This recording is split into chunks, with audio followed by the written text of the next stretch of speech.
Section 2.4, long division. So we've got 2 lessons to finish out this unit, long division and synthetic division. You've seen some of synthetic before, but long division, synthetic division, that will end us out in the week. We'll pick up next week with review, and then we'll move into our first quiz on polynomials. So this is back to, is this lower school or middle school? This is lower school, right? This problem. 59 divided by 4. Okay, so let's do this. So 59 divided by 4. What I'm interested is, how do we do this problem? So we divide 4 into 59. Okay, what I want to do, let's just talk through what we do. I think you've gotten to where a problem like this, you sort of do it without really thinking, but what is the first thing I do? 4 goes into what? 4 goes into 5. That's the first thing. How many times does 4 go into 5? Okay, so how many times does 4 go into 5? 1 time, okay? Then what do I do with that number 1?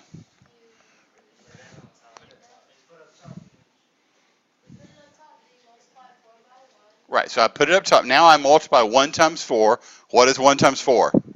And where do I write that? Right here, under the 5. Now what is the next thing I do with that 4? I subtract it, okay?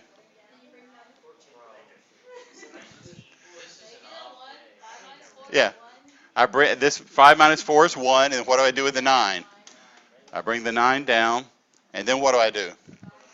Yeah, 4 would go into 19, what, 4 times? That's 16, and I get a 3. Okay, so you guys know what we did, okay? That's how we do division, okay? So my answer, 59 over 4, what is the answer? It is what, 14 and what? 14 and 3/4 is my answer, okay? So what you did was you divide this into the first expression, and then you take the difference, you bring this other number down, you divide again. Anyway, the final answer, I've got a remainder of 3. I heard that out there. A remainder of 3. What do I do with that remainder? It's divided by the divisor that you have right there. So that's how we did division with numbers. We're going to be doing the same thing with polynomials. Same concept. It's just harder to keep track of because of the pluses and minuses with the variables. So you should know these terms whenever we're doing a division. This number under the division sign, that is our dividend. The number outside, this is my divisor. Up top, the answer is my quotient. And then if I have anything left over, that is the remainder. Okay, you've seen all of these terms before. So if you have a dividend divided by a divisor, this number divided by this, you will get a quotient, plus you will get the remainder divided by the divisor. Okay, so all that, you don't have to memorize this. You just know that when you divide 3 into 16, you got 5 1/3. Okay, you got an answer, and then the remainder divided by the divisor that you were dividing by. So, okay, so let's take a look at how this works with polynomials. Okay, so if I've got 2 polynomials, I've got f of x and d of x. I'm going to divide f of x by d of x. When I divide this, I will get a quotient. I'll get another polynomial, and then my remainder is always divided by the divisor. Okay, that's the same thing we did when we were dividing numbers. Okay. Now, if I were to multiply both sides of this by the divisor, I would get f of x equal q of x times the divisor plus the remainder. That's just another way of writing that expression. Okay, let's do a few examples. I know that's a little bit theoretical, but let's just sort of get into this and see how it works. So I want to divide x cubed minus x squared plus 4x minus 10. I want to divide that by x plus 2. So we're going to do it just like we did division there a moment ago. So x plus 2 goes on the outside, and I'm dividing that into x cubed minus x squared plus 4x minus 10.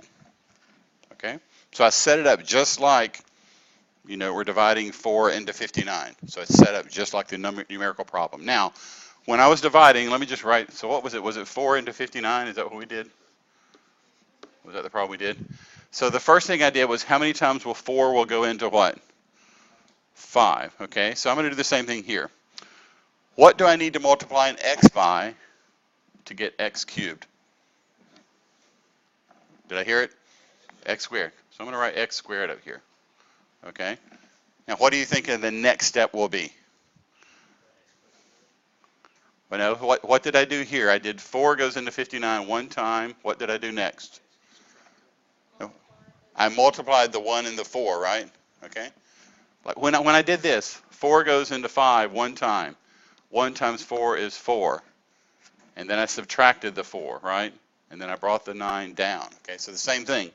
Let's multiply x squared times x plus 2. What is x squared times x? That's x cubed. That was what I wanted it to be. What is x squared times 2? 2x squared, okay? Now, once I got to this 4 over here in the division, what was my next step? What did I do? Alexa's got it. We subtracted. I'm going to do the same thing here. But where it gets a little complicated, I'm subtracting x cubed plus 2x squared. Okay? So when you multiply these two things, you get an expression. I have to subtract that entire expression. Now, what should happen if you did this right is this should go away. X cubed minus x cubed is how many x cubes? 0. So the x cubes are all gone. What is negative x squared minus 2x squared? Negative what? Negative 3x squared. And then I'm just going to bring down everything that I have there, okay? Did you ever see how I did that? So again, all I did was x times x squared gives me x cubed. So when I multiply that, I get x cubed plus 2x squared. Subtract. This is the big key. You have to subtract all of this, okay? People will make a mistake. They'll subtract this one, but they'll add the next one, okay? You have to subtract this entire expression, okay? Now what do I do? What do you think I do next? What did I do here? I did 4 goes into what? 19?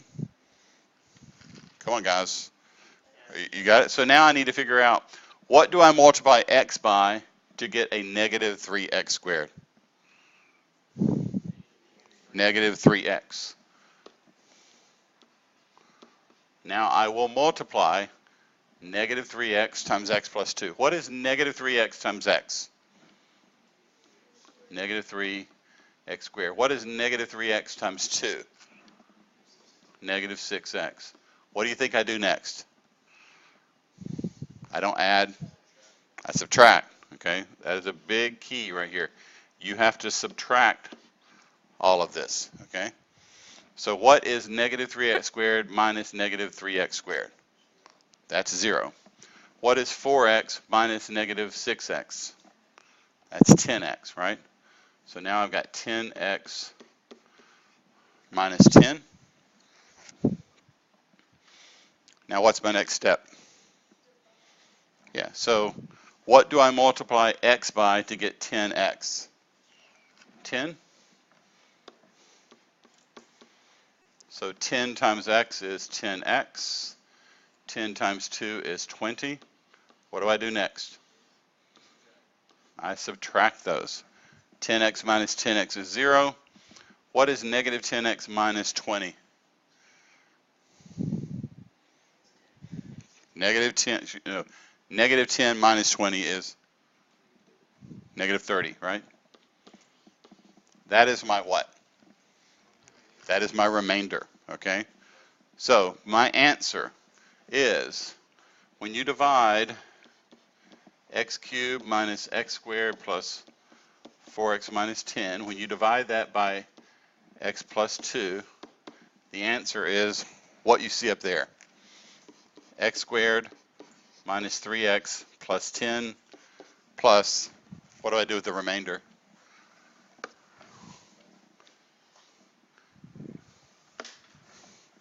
It's minus 30 over what? X plus 2. Okay, so this is the same thing as dividing 4 into 59, but it's what? Easier or harder? It's harder. It's the same concept, but you got multiple terms. You've got signs. You've got x's, x squared, x cubed, okay? So let's just walk through what we did. You look at this, you look at the x, you look at the x cubed. What do you multiply x by to get x cubed? That was x squared. I multiply that, then I had to subtract. And then I bring everything down, then I have to multiply here. I go until I get to where I can't multiply anything by x to get 30. That is my remainder. Yes? Negative 30 over x plus 2. Let me write that a little bit better.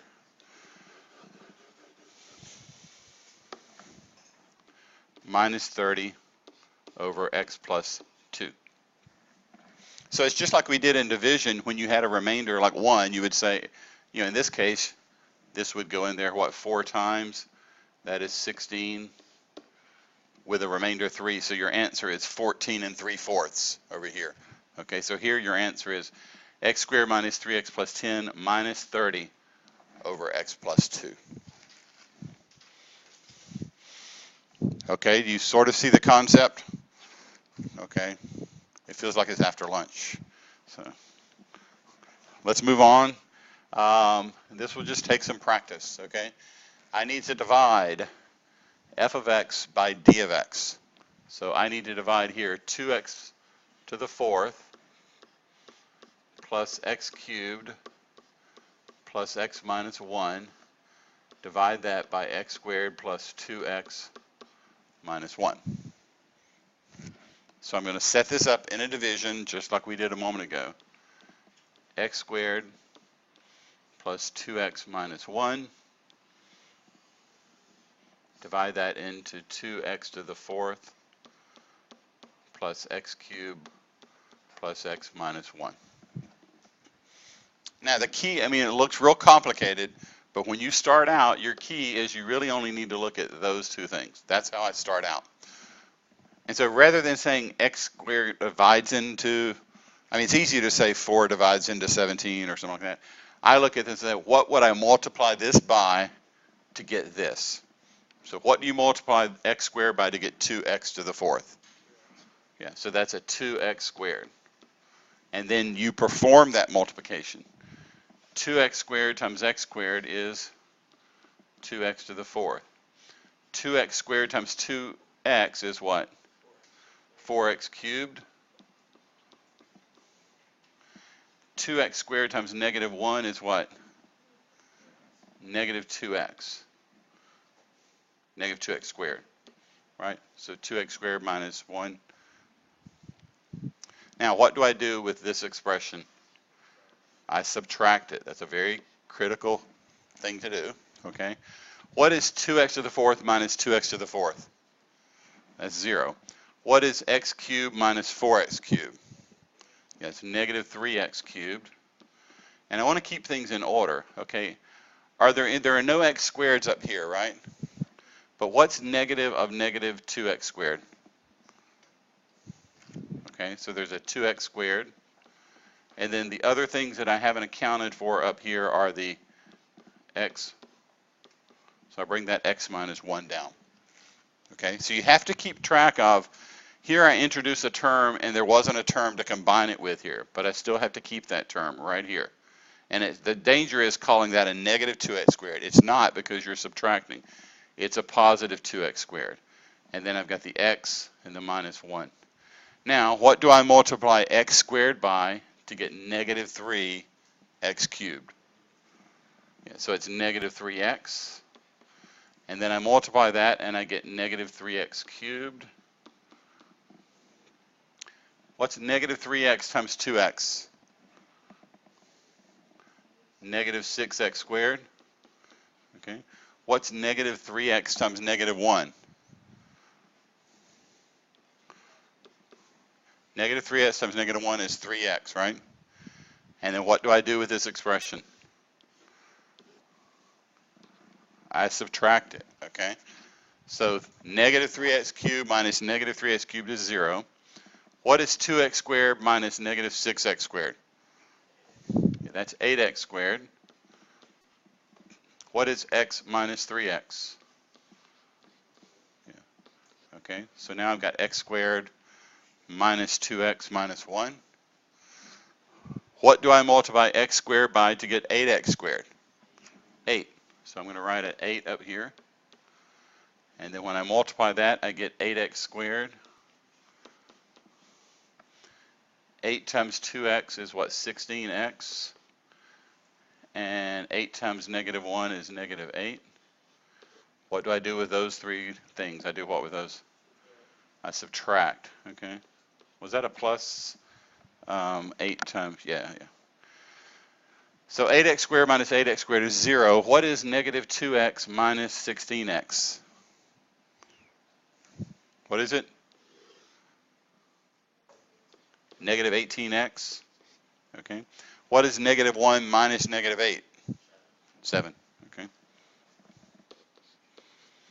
And that's as far as I could go, because now I can't multiply x squared by something and get an x. Okay. So that's my what? My remainder. So my final answer is 2x squared minus 3x plus 8. What do I do with the remainder? Right, so it's plus negative 18x plus 7 divided by what? Yeah, x squared plus 2x minus 1. So it's always, here's your dividend, here's your divisor, here's your quotient. Your answer is your quotient plus your remainder divided by your divisor, okay? So it's the same concept that you've done with division with numbers, but you probably wish we were doing numbers instead of variables at this point, right?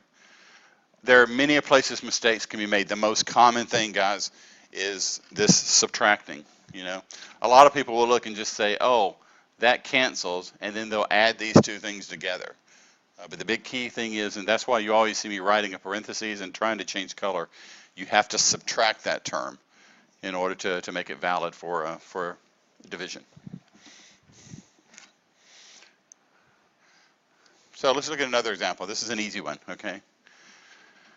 What is the dividend? So I'm dividing 7 goes into 35. What is the dividend? 35. What is the divisor? 7. What's the quotient?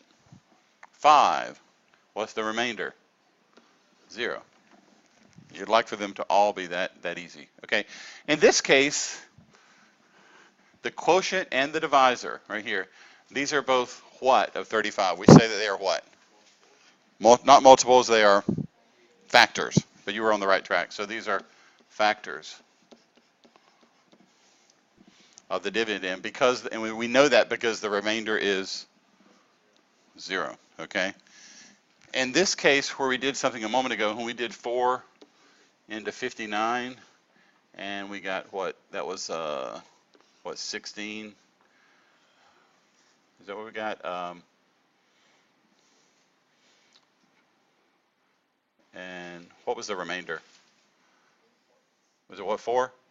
3, okay. Yeah, so we did something like that. So is 16 or 16 and 4, are they factors of 59?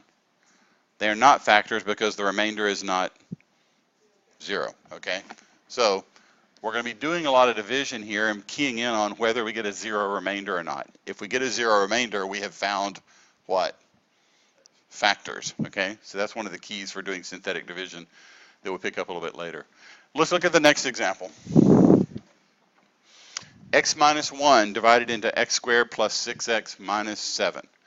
So I'm going to set this up just like we normally do. X minus 1 divides into x squared plus 6x minus 7. What is my dividend? Yeah, so x squared plus 6x minus 7. What is my divisor? X minus 1. In order to get the quotient, I've got to do this, okay? So what do? X goes in, what do I multiply x by to get an x squared? X, okay? So x times x is x squared. X times negative 1 is negative x. And then I do what with these two things? I subtract them. X squared minus x squared is 0. What is 6x minus negative x? Yeah, 7x. And then I bring down everything that I have, and let's just start over. What do I multiply x by to get a 7x? 7. So 7 times x is 7x. 7 times negative 1 is negative 7. I subtract this, and what do I get? 0. So what is my quotient? X plus 7. What is my remainder? 0. So that means that I have found two what? Two factors. The factors of this polynomial are x minus 1 and x plus 7. Okay? So I know that f of x equal x squared plus 6x minus 7. That is equal to x minus 1 times x plus 7. So I have two factors of that polynomial. So that's why we do long division, and you'll appreciate synthetic division when we get to that in the next lesson. What if I were to ask you to evaluate f of 1? What is f of 1? Shouldn't take a lot of work. What do you do to find f of 1? What do you do? You plug 1 in for x. What do you get? You get a number. What's the number? Somebody? 0. Why 0? Who got that one? Yeah, if you plug in a 1 right here, you're going to get 1 minus 1. So f of 1 is going to be 0. What is f of negative 7? It's also 0, okay? So I can see that. It's hard for me to see that looking at in this form right here. But once it's in factored form, I know if you plug a 1 in, you get 0. If you plug in a negative 7, you get 0. So the factored form also tells me where I can find the intercepts. Okay, so what we're doing a lot in factoring and dividing is getting to where we can figure out solutions and intercepts. Okay, so if we come down to a 0 remainder, our division has led us to a way to factor the polynomial. Let's do one more before we let you guys go. You've got some space there. Do I have a volunteer, or do you guys want me to work on this one? Volunteer or no? Okay, I need you to. Robert is looking at me like, don't pick me. You want to do it? Okay. Okay. Let's do this together then. I need you guys to help me. So, what do I do? How do I set this up? You going to do it, Tim? I'll work it with you guys. So, you guys help me. What do I do first? I have to write x squared plus 1, and I'm dividing that into everything you see in the numerator. X to the 4th plus 2x cubed plus x plus 5. Very important that you be organized, you be neat, because if you get your stuff all mixed up here, it's hard to know what lines up. So you got to take your time with this. Now, what's the next thing I do? Yeah, I figure out what do I multiply x squared by to get what? X to the 4th. What is that? X squared. And then I actually just do that multiplication. X squared times x squared is x to the 4th. X squared times 1 is what? X squared. Okay, then what do I do with these two things? I subtract them. Okay, now very important here what I do. What's x to the 4th minus x to the 4th? 0. Okay, on the next line, I'm going to write down everything that I've got yet to deal with. So I've already dealt with this. I'm going to have to deal with the x cubed. I've got an x squared, an x, and a 5. So the way I'm going to write this, I'm going to write 2x cubed. What is this x squared term? Is it x squared or negative x squared? It's what? Is it? It's negative. So it's negative x squared. And then what else do I have to worry about? The x and the 5. Okay? So it's like I start over with a new problem here. So the only thing I eliminated was the x to the 4th. There was an x squared here, but there wasn't one up top, so I still have to worry about it. But it's better if you write everything in descending order of power. Now I have to look at what do you multiply x squared by to get 2x cubed. This is where you guys would tell me the answer would be what? 2x, okay? Now I multiply that. 2x times x squared is what? That's 2x cubed. What is 2x times 1? That is what, 2x? Why do you think I wrote it over there? Why did I write it there? I mean, that's where it's going to combine. So 2x cubed minus 2x cubed is what, 0? I've got negative x squared minus 0. What is that? negative x squared. What is 1x minus 2x? Minus x, and then what am I left with? Plus 5. What do I multiply x squared by to get negative x squared? Negative 1. So when you multiply that, you get negative x squared and minus 1. I do what with those expressions? I subtract them. So negative x squared minus negative x squared is what? 0. What's negative x minus 0? That's negative x. What's 5 minus negative 1? Plus 6. Okay. So that is my what? That is my remainder. So this is x squared plus 2x minus 1 plus negative x plus 6 over x squared plus 1.